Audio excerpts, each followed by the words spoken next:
August 25th, 2023 marked a somber day for the wrestling community as it received the news of Windham Rotunda's, better known as Bray Wyatt's, untimely demise. As we gather our thoughts, let us celebrate and honor Bray's career, but also reflect on where WWE could have better supported him. This is how the WWE failed Bray Wyatt. Wyatt's journey in the WWE defied expectations right from the get-go. He didn't fit the mold of a typical WWE main eventer in his wrestling style, demeanor, or appearance. Yet, he emerged as one of the most imaginative talents in WWE's history. The characters he came up with and the stories he told never failed to captivate fans. But despite all of Bray's abilities, just when it seemed like he was about to have a breakthrough, the WWE would do something to mess it up. That's something that was constant in Wyatt's career since day one. After a failed initial run as Husky Harris, WWE wrote Bray off TV and sent him back to FCW to reinvent himself. There, he came up with Bray Wyatt, a mysterious cult leader inspired by Robert De Niro's Max Cady in Cape Fear, and pro wrestler Waylon Mercy.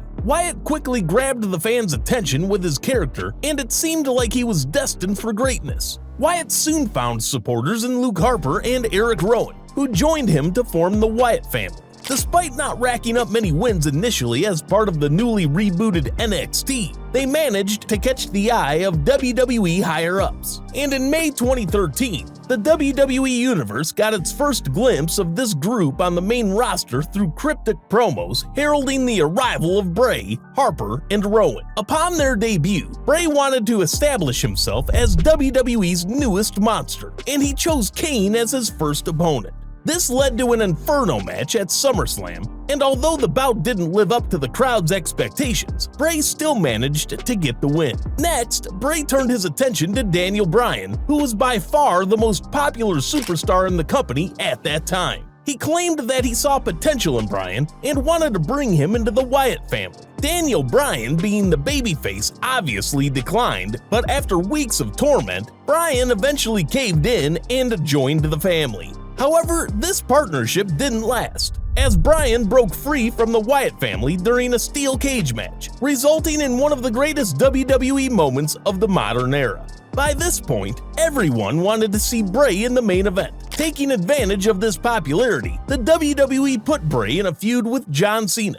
The culmination of their rivalry took place at WrestleMania 30, where Wyatt squared off against John Cena in a singles match. In the lead-up to this match, Wyatt had gained a ton of momentum. Many fans were expecting him to secure a victory and cement his position as a top heel in the company. However, the feud's conclusion was where many believe Bray Wyatt's career took a damaging turn. Despite the intense build-up and the potential for a groundbreaking character evolution, Cena got the win at Mania. Bray got his win back at Extreme Rules, but only for Cena to later beat him in a last man standing match at Payback. After the feud with Cena, Bray set his sights on another living legend, Chris Jericho, and this time he found greater success. Their encounters included 3 matches. The first took place at Battleground, with Jericho unexpectedly scoring a win with a surprise codebreaker. Then, at SummerSlam, Bray earned a dominant victory over Jericho. The culmination of their feud occurred inside another steel cage, where Bray walked out victorious again,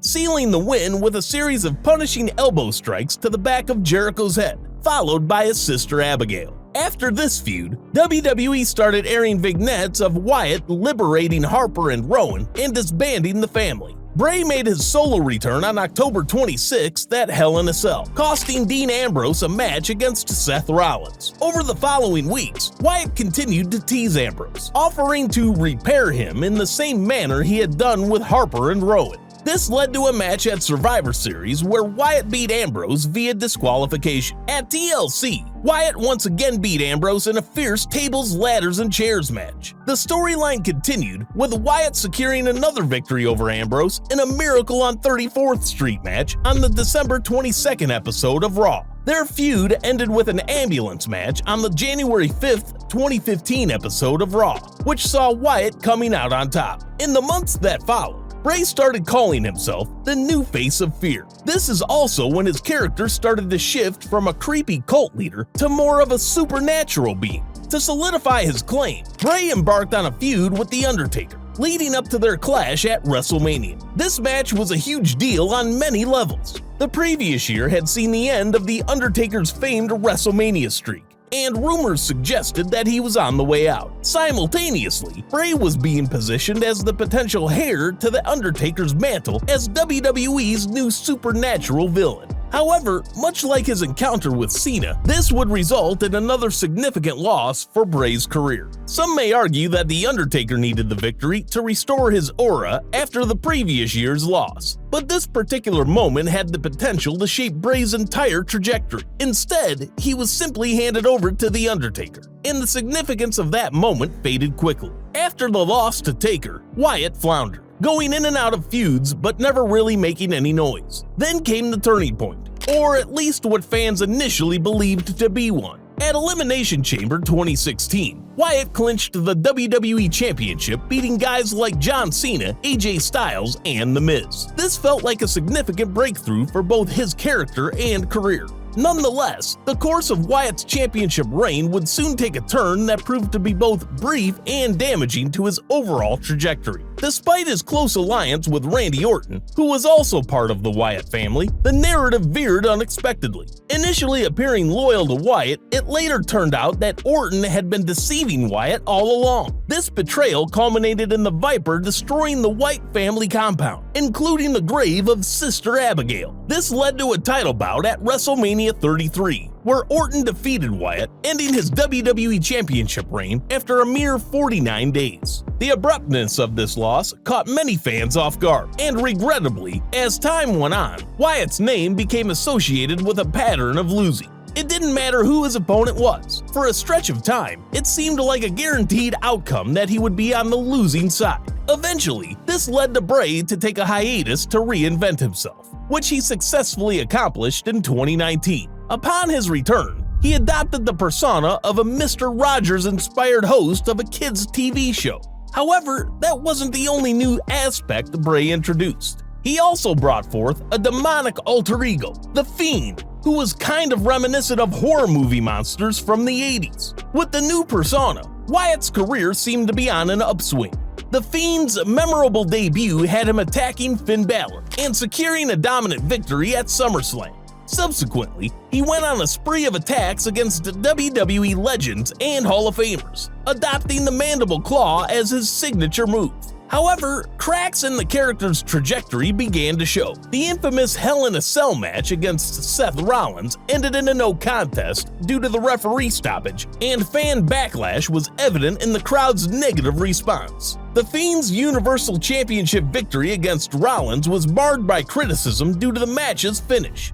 Wyatt's booking continued to be a double-edged sword. Despite captivating storylines and The Fiend's undeniable appeal, the character's direction often took perplexing turns. Shifts between playful and sinister tones left fans confused about how to perceive him, and creative choices, such as the strap match against Daniel Bryan, dampened the character's mystique. Perhaps one of the most divisive moments was The Fiend's loss to Goldberg at Super Showdown in 2020. This decision shocked fans and underscored a recurring issue in WWE: the lack of long-term planning and the sidelining of unique characters for short-term shock value. The Fiend's WrestleMania 36 victory over John Cena seemed to be a high point, but it was followed by a series of puzzling storylines involving Braun Strowman and Alexa Bliss. These narratives often relied on supernatural elements that blurred the line between storytelling and incoherence. Wyatt was eventually released from his contract in July 2021, only to return a year later in September 2022.